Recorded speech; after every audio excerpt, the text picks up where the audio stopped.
E no raciocínio cognitivo e terapêutico, um bom treinador, ele faz o que é a rotina nas artes marciais. O sujeito vem com uma energia e você coloca a energia do ataque ao favor da sua defesa.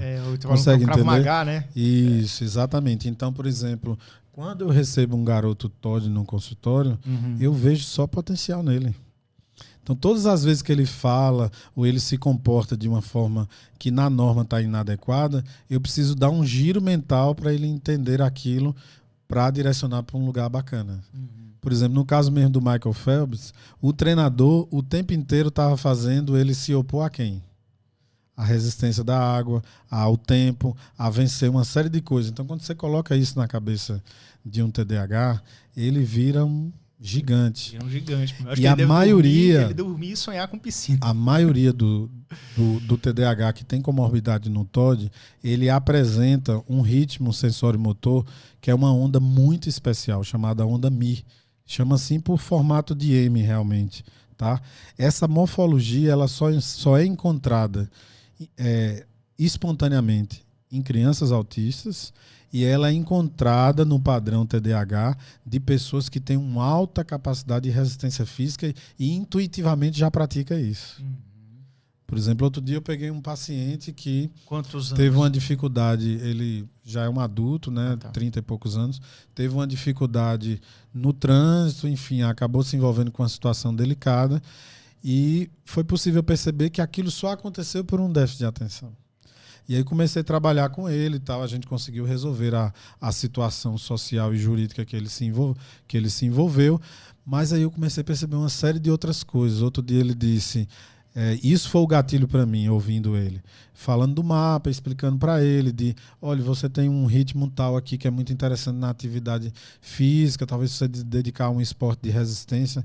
Ele disse assim, agora está fazendo todo sentido. Quando eu comecei a andar de bike, eu com menos de 40 dias já estava no pelotão mais forte da minha cidade.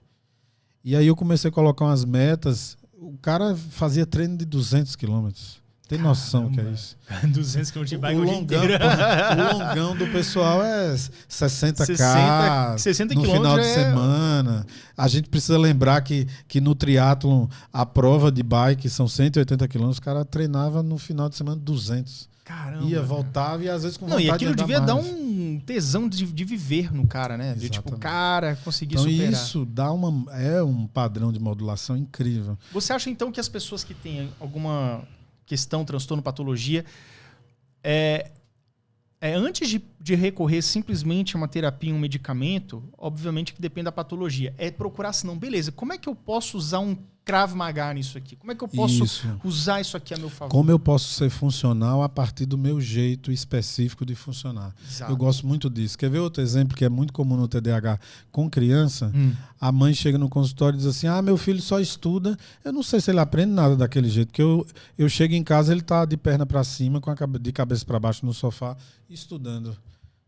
Isso é um ato intuitivo perfeito. Ele elevou a perna, os membros inferiores, está oxigenando o cérebro. Ficou muito mais fácil para ele. Exato. É intuitivo fazer isso. E eu digo para ela, deixe seu filho estudar assim, que ele vai entregar resultados.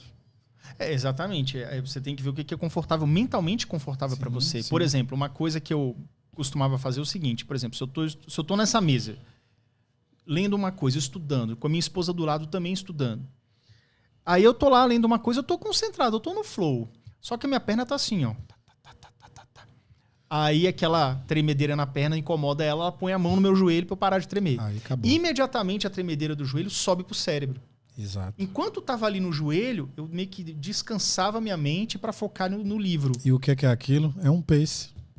É um ritmo hipnótico. Um ritmo, exatamente. E é naquela frequência. Por isso que você entra em flow. Exatamente. É um ritmo. Então, nem sempre esse padrão pode ser interpretado grosseiramente como um padrão ansioso qualquer. Né? É sempre importante lembrar da funcionalidade e de um jeito fora da norma, que nem sempre é patológico, que a pessoa pode funcionar. É preciso encontrar isso. A gente sabe que existem grandes políticos que tiveram ideias absolutamente fora da curva, com o diagnóstico TDAH. A gente sabe que tem grandes artistas, isso aí nem se fala, pelo nível de criatividade, de se sentir solto no mundo, de fazer uma série de elaborações fora da margem, né? de prisão mental, que o cara está conseguindo fluir fora de um monte de matrix que queria aprisionar, e o TDAH tem um desconforto muito grande quando você começa a colocar as caixinhas sociais de um modus operandi de funcionar. Então, assim, é preciso elaborar muito essa parte do que é desenvolvimento pessoal, performance, numa pessoa que tem um nível e uma velocidade de processamento cerebral muito acima. Né?